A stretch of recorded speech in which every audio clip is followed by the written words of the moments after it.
Hello ladies and gentlemen, what is going on? It is your host, the one and only one Headis, and today guys, I bring you the next episode of 25 Nuclears of Christmas over here on the KARNAGE clan channel. This gameplay was gotten by KARNAGE Tank. He's playing some domination here on the map. Exit is using the Man War, which is absolutely insane. But anyways guys, this is the next episode of the 25 Nuclears of Christmas series over here on KARNAGE, where we bring you guys a nuclear for all 25 days leading up to Christmas. So hopefully you guys will enjoy that. If you guys do, please be sure to smack that like button, really does help the channel grow. If we try to shoot for 527 likes on this video, guys, that would mean the absolute world to me if we could hit that like goal. Obviously, we don't have to hit it, but that like button's there for a reason, so be sure to take advantage of it if you guys do enjoy this video. Be sure to also subscribe to KARNAGE. We keep you guys up to date with totally awesome Call of Duty Black Ops 3 content throughout its entire lifespan, and totally awesome Call of Duty content in general. And if you guys want to follow us on Twitter, Instagram, Facebook, and add us on Snapchat, those links are all down in the description below. And without further ado, let's get right into today's commentary topic. So what I'm going to talk to you guys about today is actually the top 10 most influential people who have ever lived. Now this list does actually surprise me. I'm getting this off of listverse.com. I'm only going to read you off the top 3, but the number 10 person on this list I believe is very relevant to the context of this video, and that is Santa Claus. What child has not been frightened into behaving thanks to the ever-present youthful fear of Santa not providing come Christmas? Almost all Western children were told by their parents that Santa would leave them nothing if they misbehaved. I speak from experience when I say that it was one of the most effective methods of stopping tantrums. Funnily enough, though, the fear always dissipates on Christmas Eve as you know that Santa will be coming, even if you did slip up a few times. So I'm not really sure what they mean when they say this, because it almost sounds like they're assuming that Santa's not real, which is just absolutely ridiculous, because we all know that Santa is real. I mean, there's no way our parents could be going around giving all those presents to kids underneath the Christmas tree.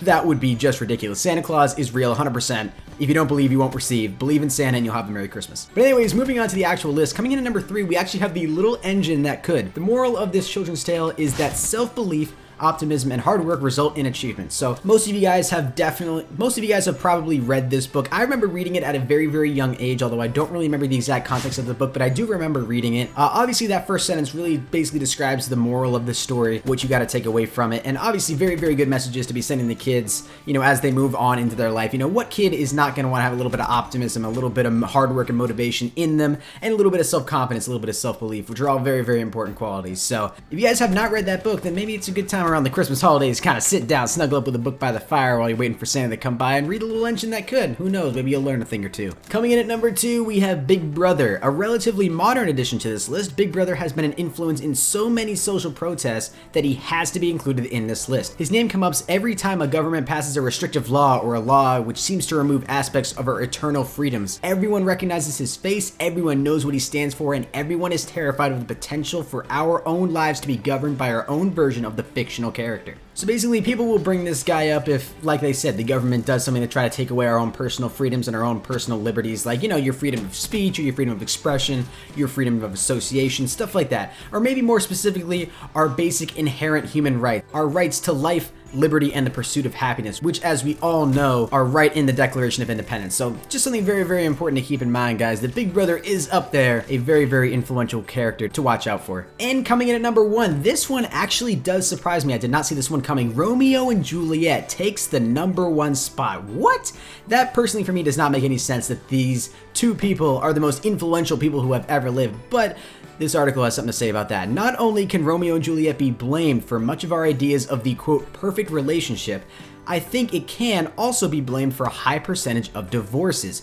Couples going into marriage seek the ideal of a relationship based entirely on a passion and romance. And when that romance dims, they feel cheated and believe the marriage has failed, when in reality, passionate romance is not required for a healthy marriage, while respect, love, and charity is. Romeo and Juliet have much to answer for. So this is kind of ridiculous, the fact that this guy thinks that Romeo and Juliet need to answer for the message that they're actually sending throughout the story. I personally think it's a very, very good story. I read it freshman year of high school. It does have a lot of underlying moral concepts to it aside from just the perfect relationship, but I do see where this guy is coming from it. Obviously not every relationship has to be perfect, but you would think that with 8 billion people in the world, there's got to be someone out there who's gonna be perfect for you. I don't know, guys, I'm just a humble commentator giving his own 2 cents and stuff, but let me know what you guys think about this specifically down in the comment section below. Do you think Romeo and Juliet are influential people, or do you think they're not? Let me know. And guys, thank you all so much for watching this video. If you guys did enjoy, please be sure to smack that like button, really does help the channel grow. If we try to shoot for 527 likes, is that what I said? Maybe. maybe it is. Anyways, guys, anything over 500 likes, that would please me, Apollo, and all the guys over here at Carnage. If you guys watch this entire commentary and this whole video,